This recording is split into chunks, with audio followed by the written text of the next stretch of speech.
what we do in the midst of this sin-sick age that has rejected the gospel and perverted the gospel and replaced the gospel with that which is not the gospel.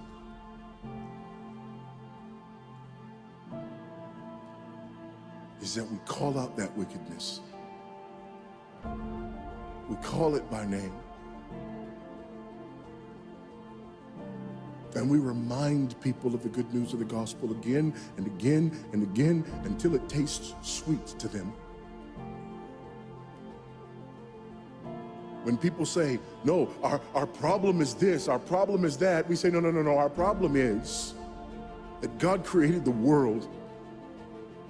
And God created man, and he put man in the garden to keep the garden, and he gave the man a command. And he held that man to perfect, perpetual obedience to that command, and he promised him life if he kept it, and death if he didn't. And he didn't keep it, he ate. And because he ate, because of that one man, sin entered the world, and death through sin. And everyone born from that man through ordinary generation inherited that man's sin nature.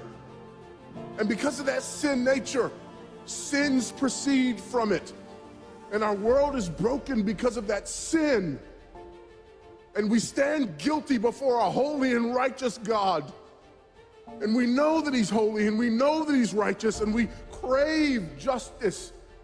But the problem is that if God gives us justice, we all die. And so that God, in his goodness and in his mercy, sent forth his son, who was not born of ordinary generation, but was born of a virgin. Yes, the virgin birth matters. Why? Because if he's born of ordinary generation, he's born in sin. But because he's not born of ordinary generation, he's not born in sin. He's clean of sin. His record is clean. And he keeps his record clean. And he obeys God's law. And because he's fully God and fully man, he obeys the law of God on our behalf in his active obedience.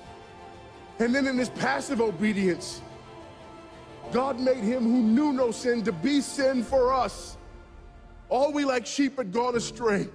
Each of us had turned to his own way, but God laid upon him the iniquity of us all. And Christ died for sin once for all, the just for the unjust. And God imputes our sinfulness to him. And he nails our sinfulness to the tree. And Christ dies and raises again on the third day for our justification. And there's another imputation. The righteousness of Christ is actually imputed to us so that God can be both just and the justifier of the one who places faith in Jesus Christ, so that all those who come to Christ may enter in, so that all those who place faith in Christ might be saved, but not only saved, but sanctified, because he's the firstborn of many brethren. We're justified and we're adopted into the family of God, and we're sanctified, and as his children we begin to bear the family resemblance, and we're further sanctified throughout this life by the very same gospel that saves us, until one day when it's all said and done, we're not just saved from the penalty of sin. We're not just saved from the power of sin, but one day we're glorified and saved from the very presence of sin. That's the gospel that we preach. That's the gospel that we need. And that's the gospel that's more than enough.